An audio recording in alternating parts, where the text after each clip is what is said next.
Hi, I'm Clara Rose, and this is Influence Matters, the show where each week I share tips, tricks, tools, resources, hacks, whatever it is you'd like to call them, to help savvy influence builders just like you to strategically and intentionally cultivate their influence. Because we all know that influence organically generates more leads for our business, ministry, or cause. So that's what we're doing here today. And of course, before we get started, I like to give a special thanks to our sponsor, Rosedale Publishing, as they help us by sponsoring this show, and they help you by specializing in business books for professionals and entrepreneurs. So thank you so much, Rosedale, for being our show sponsor. And then, of course, I have to give a shout out to Tampa Bay Multimedia and WeBeam TV, which we're on live today, for making this show possible. If you were here last week, you saw the balloons and the party hat, and you saw that we were celebrating because, yes, my new book is out, and it was super exciting. Thank you for joining me for that celebration for our new book to come out. If you have not had an opportunity to get over to Amazon or wherever you like to buy your books and grab a copy of 8 Ways to Mind Your Own Business, Strategy and Mindset for the New Entrepreneur, it is available wherever you like to buy your books. So I encourage you to just hop somewhere and get yourself a copy. Okay, let's settle down and get some business done, shall we? To start with, we always like to begin a show with a question from our audience. So this could have been the website, or it could have been from this show, either place, or you could have emailed me. And this particular one is someone saying, "Help me, Clara. I see other people marketing their books online, but they're so obnoxious. They sound like a sleazy salesman. Please tell me there is a better way. I can't imagine myself doing that." Signed, Anonymous. Well, Anonymous, my friend, you are right, and I couldn't agree with you more. There is no room for the sleazy salesman approach when you're selling a book. And even those who do, while it must work to some degree, most of us are thinking, okay, that Lamborghini you're standing by, or that beautiful mansion, did not come from this book right here, or did not come from whatever you're selling. Maybe some people do have Lamborghinis and mansions from what they're selling, but if it's on the internet and you're seeing it, we're all doubting it and you know it. So let's talk about a better way to market our book, shall we? Okay, let's dive right in and get started today. Okay, let's use the word authenticity. Authenticity really does matter. True authenticity is the foundation of a healthy brand or reputation. You want to be strategic and intentional about all matters of authenticity. Now, you've probably heard people talking about being authentic. What does that really mean? Well, they're just saying who you are, be you. I think it's becoming more and more popular for people to embrace who they are and to be authentic to who they are.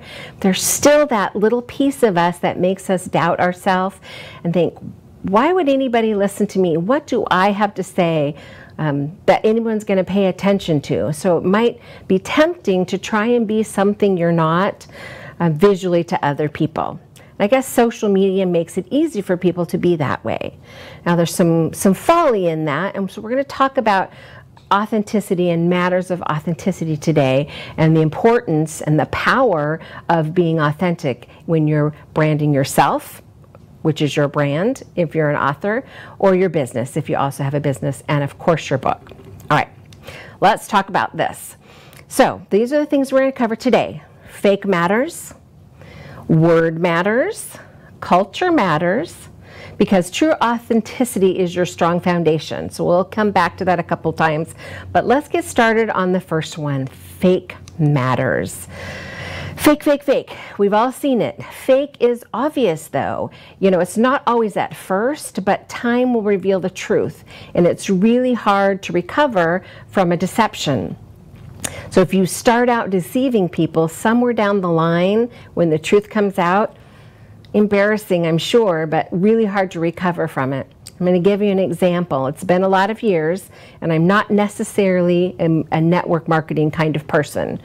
Everyone thinks that, oh, you'd be great in my MLM or whatever, but I don't have interest in that. So somebody drugged me along to some event, and there was a speaker that really caught my attention. He was really outgoing and looked successful, and checking 15 years ago at least. And I thought, oh, maybe there is something to this. I'm not giving it a fair shake, maybe. And then in the middle of his talk, or speech, whatever you want to call it, his presentation, he was talking about, you know, weight loss supplements. And he said, I tell people, you know, I lost 40 pounds. And then he said, did I lose 40 pounds? No, I didn't. And that was it for me. I was tuned out the rest of the event. And in fact, I was just disgusted by it. I'm like, okay, here I was thinking that this was a true opportunity maybe, that I'm for the first time considering could even be a possibility. And he's telling me, oh, I'm lying to people. I lie to people to make money. So if he truly was making the kind of money that he was claiming that he was making, he was doing it by deceiving people. Needless to say, it ruined me for that opportunity and for most of those kinds of opportunities to this day, because I just doubt the sincerity of the people who are saying whatever they need to say to make the sale. So don't get trapped in the fake trap because time will tell you out. And in truth, in this day and age, somebody will catch it on film, or the truth will come out. I promise you that in time. So don't get stuck or caught in the fake trap. Okay, let's move on beyond the fake, because none of you are going to do that, are you? All right, what's next? Oh, hold on, I forgot the savvy tweets. Let's savvy tweet for you. Hop on over to Twitter and share this. Authenticity will serve you well. Deception will hurt your reputation and is hard to recover from. Hop on over to Clara Rose chat and say hello to me while you're there. Okay, so now we can move on to the next one now that we've had a savvy tweet. I forgot that I gave that to you today. I don't always. Okay, what's next?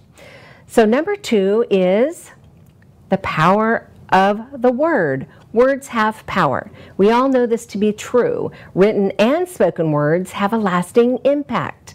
People will always remember how you made them feel with your words, how you treated them. Remember, printed word and video can last forever. So consider this. When you put something on social media, it's pretty much a permanent thing, right? We kind of forget about that sometimes, I think, and it can be a little dangerous, it can be a little scary when it gets out there into the world. Same is true for the written word, like an article or a book that you write. Those things are forever kinds of things. Definitely that video that you did and put on YouTube, kind of a forever kind of thing. Somebody somewhere has downloaded it, recorded it, or saved it, and there's no getting rid of it. Once it happens, it's there. So just be intentional and aware of your words, the words that you use, because words do indeed have power. So when we get to the end, you'll see how all this is going to wrap back into what Anonymous was asking. But this is an important piece to remember. We want to be careful the words that we say when we write and when we're on video or social media or anywhere really. Actually, right now is a perfect time in history, more so than ever before, to see that in action. So you see people saying things on TV, or they don't even know they're being recorded perhaps, and they say something. Well, you can't very well come back later and deny that you said it, because There's video evidence.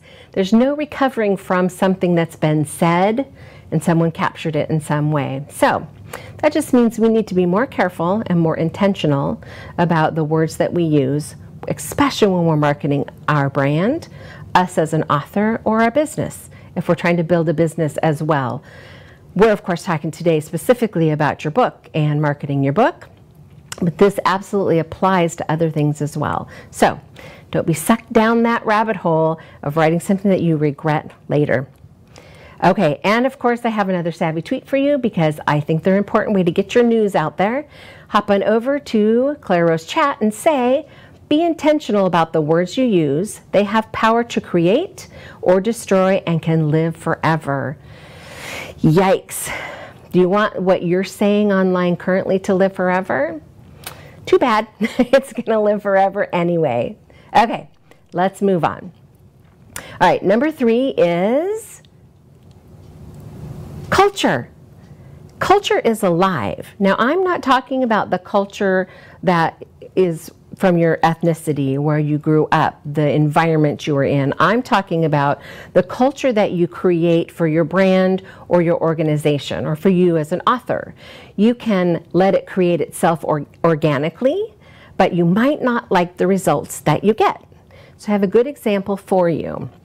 So I worked for a company a number of years ago who was having some internal struggles. And so they brought me in to do some training and perhaps talk about maybe doing some group training or management training or whatever it was that they needed. They weren't quite sure what was amiss inside. So we got in there, we started talking about things like their mission statement and their vision statement and those inner workings that guide your business. And they didn't have those. They're like, oh, yeah, we've never done that. I'm like, okay, so what guides you when you make decisions internally? What guides your employees when they make decisions internally? What guides how you function day to day? What guides those things? And I'm like, well, we sell X and this is what it takes over here to make that happen, and there you have it. Well, a culture had been created within their organization that was a little bit toxic. There's some stuff going on that needed to be addressed, and it was way more expensive after the fact to have someone come in and help establish some ground rules and establish some vision and some mission for the company to help create a culture that they wanted to create. It's also an amazing tool to use as you're hiring new people when you bring them in. So you can do your interviewing and your hiring based on if they are a good fit for the culture that you've cultivated or created within your company. Now, of course, we're talking about companies that have employees and a little bit larger brands that particular instance was, but I'm telling you, even as the small solopreneur or small entrepreneur, small business owner, or even just you, the author, you are the brand that you're building, whether you've chosen to use your own name or a pen name, which is, of course, not as popular now as it used to be, but some people still do it. It still matters what the culture within your one-person organization is all about. You still need to be connected to your vision and your mission, why you're doing this, what you do, how you treat people, how you interact with customers. All of that is connected to a culture that you create. Now, this is kind of a silly one, but I am totally a coffee snob, a coffee lover, and I have a coffee culture that I actually grew up in, where coffee was a part of our lives. I actually think I was 11 when I started drinking coffee, and at one point in my life, I owned a coffee shop. So I love coffee. Coffee culture speaks to me, and I attract people who speak the same language that I speak. So as interesting that as that is about me, I'm not talking necessarily about that piece of culture. I'm talking about the piece of culture where you are going to attract the people who you want to attract for your book, and you're going to treat them in a certain way. So all of your behaviors, everything that guides your business, that's all about your culture. If you are in a spot where you think, oh, gosh, I already have a culture that I'm not happy with, or I don't know what you're talking about or where to go, I do have a training for that. If you're interested, you can reach out to me. You can just send me an email at hello@clararose.com. I'd be happy to give you some more information about that. But we are not here to talk about that today. All right, moving right along. We're going to hop back over to Twitter and tweet this out. Be strategic about the culture you want for your brand. Create it intentionally now or fix it later at twice the cost. Over at Clara Rose Chat. So yes, as I was just saying, super expensive to fix it, better to create it from the get-go in a way that you want it to be, right? So spend some time thinking about what you might want your culture to look like. Okay, so Anonymous is probably saying, all right, Clara, you have not answered my question. What I have done is talk about authenticity from a different perspective, right? So we talked about the fake matter.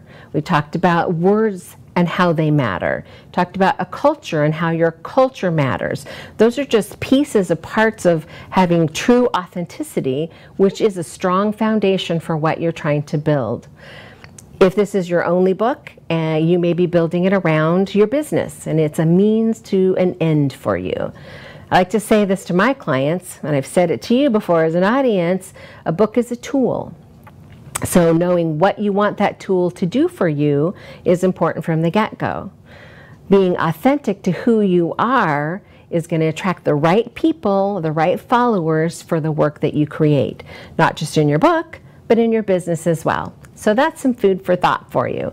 So now let's wrap it into what Anonymous was really asking, right? We're talking authenticity because it matters. Authenticity matters. But what Anonymous, which I want to say she, but I don't know that that's actually factual. It could have been a he. What Anonymous was really saying is, I see these people selling their books online and they're smarmy or cheesy, or, you know, I'm not going to dress up like a clown and dance for my book, or I'm not going to make wild claims that aren't true. I don't want to be that person. It doesn't feel authentic to who I am. So without even really realizing, Anonymous was saying, that doesn't feel authentic to me as a person. I can't do that. And I agree with that. I can't do that either. I'm not going to jump up and down on film or be silly on film because that's not who I am. That's not authentic to who I am. So are there ways that you can market your book that can be authentic to who you are? Absolutely. And we're going to talk about a few of them right now. Okay. You know the show is all about intentional influence, right? Intentional influence because influence matters. So let's start with press releases. Press releases are a great way to get some exposure for your business or your new book. So a press release is really nothing more than just something written that you send to the appropriate people who offer press releases. That might be a radio station, that might be a newspaper for print. There's a number of different places that some podcasts will do press releases. You can actually do a Google search and look for places that you can send in your press release locally. Now in my local area, I have a list of probably 25 that over time I've just collected. So you're going to need the name of the person that you submit it to, so their email address you're going to send that to. That's important. And then just going to write it up. If you struggle with press release verbiage, find someone to help you. It's just talking about you. You're not going to say, hi, I have a new book. Right? You're going to talk about Clara Rose has a new book. See the difference there? So you're going to write something up and send it off, and they'll either put it in their publication or put it on their radio, or they won't. You've done your job. News is always looking for more content, and that's content for them. Okay, sales funnels. Sales funnels, this might be what you're seeing when you're like, I could never do that. But a sales funnel is nothing more than a funnel that you push people into. That sounds terrible, but through advertising or through promotion, you push people into the funnel, and it's just they have one thing that they can do, right? You say, hey, here's my book. Click to learn more, right? They get in the sales funnel, they buy or they leave. That's all a sales funnel is. It isn't any different than what I do with my digital courses. It's like, this is what I'm offering. If you're interested, click here. If you're not, They just leave, and that's okay. So sales funnel is a really easy way to automate the process from interest to the purchase. Okay, let's move on. Local coffee shops. I already told you that I love coffee shops, right? I'm a coffee snob. Local coffee shops are a great place, especially if you know the owner at all, where you can just pop in and say, hey, I'd love to have a book signing or set up a table. Is that possible? Those small mom and pop local coffee shops are more apt to say, yeah, let's do that. You can do some sort of a profit share if you'd like, or if you have a lot of friends, you might be appealing to them just because you're going to bring people in that are going to buy coffee, right? They're there to check out your book, but they're also going to buy some coffee while they're there. Some other things that you do, of course, is a YouTube channel. So that's not for everyone, but it's an easy way to get good exposure. Now, I've heard it said that YouTube is the second most popular search engine, right? So people spend, I don't personally spend tons and tons of time in there, but I do get sucked in if I Google something and there's a YouTube video. I love to see people teaching me something. And once you're over on YouTube, if I like what you've said, it's easy to suck me into seeing what else you had to say, right? And I do follow some people like Marie Forleo, Amy Porterfield, Michael Hyatt, Jeff Goins. I could rattle off a list of people that I follow because I like what they're having to say. It's relevant to me as a business owner, as an author, as a speaker, as a human being even. So I'm interested in what they have to say, and I'll spend a little time over there. It's a great place to just pop some stuff for people to go learn more about you. Other influencers. If you have influencers online that you know, you have a relationship with, this is a great way to get more publicity for your book. So send a little email over to them saying, hey, I'd love to chat with you about maybe a cross promotion. I'll promote your stuff, you promote my stuff. Or I set up an affiliate system. For every book that you sell and every lead that comes to my business, I'll pay you X for it. So really you're kind of capitalizing on their popularity online, and it's got to be the right fit. Right? It has to be relevant to them, relevant to you, but it's a good way to get some extra exposure if you can find an influencer that's perhaps interested. Okay, podcasting. More and more people are starting to podcast. In fact, I have a podcast now that you can go over to WeBeam TV, go to my channel, click over to my podcast and subscribe to my podcast there. If you're not a show watcher, you could listen to the show every week if you'd like, or you could go back and listen to the archived ones. But podcasting is a great way to get some exposure around your topic attached to your name. So when people start to look for you, they have a podcast. Let's see what she has to say or he has to say. Oh, look, there's also a book. So it's a great way to market your book. An author's page. We're running out of time, so I don't want to miss them, but an author's page is a great place, and you could set it up on a website, you could set it up on Facebook if you'd like, any place where you can set up just a page about yourself that talks about you and what your experience is, why you wrote the book. People want to know, why are you the expert at this particular thing? So an author page makes good sense. Of course, if you're on Amazon, you have an author page there automatically that you can set up. So people can go, oh, Clara Rose, let's learn more about her. Click over to the author page and learn about it. And you can do the same thing. Or just put it on your website. Okay, a Facebook group. Now, I see more and more people doing this, and Facebook changes a lot. So I don't know how long this will be really relevant, but you can set up a Facebook group around your book. Or you could set it up around the topic associated with your book. So say you speak about anxiety.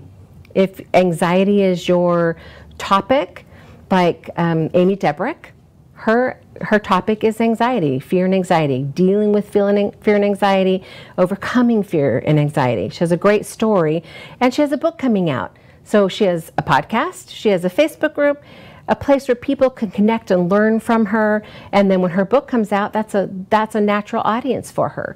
They are going to love what she's writing because it's about something that interests them. So just an example of what you can do with a Facebook group and podcasting, since she's doing both. Okay, what else? Book signings. We talked a little bit about that when we talked about the local coffee shop. It doesn't have to be in a coffee shop. It could be in a local bookstore if you can find a bookstore that's willing to let you do that. They're going to work a little differently in that they're going to bring in the book instead of you bringing in the book if you go to a bookstore. And then the book sells through the bookstore. Ultimately, you're going to earn royalties on it, but you get less of the money in your pocket, just so you know that. And then, of course, LinkedIn articles. LinkedIn is a great place if your audience is business people. If you're a business-to-business kind of business, then LinkedIn is where your people live. So it makes good sense to talk about and promote your book through an article on LinkedIn. If that's not where your people live, maybe you want to go to Instagram. Maybe you want to go just do it on Facebook. Think about, where is my ideal reader? Right? Because wherever they are, that's where I want to go talk to them, because that just makes good sense, right? So if they're on LinkedIn, great, go do an article. If they're on Facebook, great, do some posts over there. Instagram I'm just starting to use, but there are a bunch of people there that might be interested in the topic that I'm talking about. Influence. Lots of people are interested in influence. They might be interested in what you have to say too. Okay, anything else on our list that we missed? Let's look. We talked about, we didn't talk about blogging. Blogging is a great way to get some attention. Not as many people are doing it right now, it seems like, but I think it's still a viable option. And then guest blogs, of course, that you can do for somebody else's audience to get some exposure for yourself. Whew. Okay, we made it through that list, and hopefully, Anonymous, you found some answers to the question of, how do I promote my book without being smarmy or sleazy or slimy or salesy or whatever? Hopefully you can find something in that list that will help you. We are so out of time today, but thank you for once again joining me for Influence Matters, and I will see you again next week, Friday afternoons at 2. Tell your family and friends. Don't forget to go get a copy of my new book, and I will see you right here, same time, same bat channel, next week.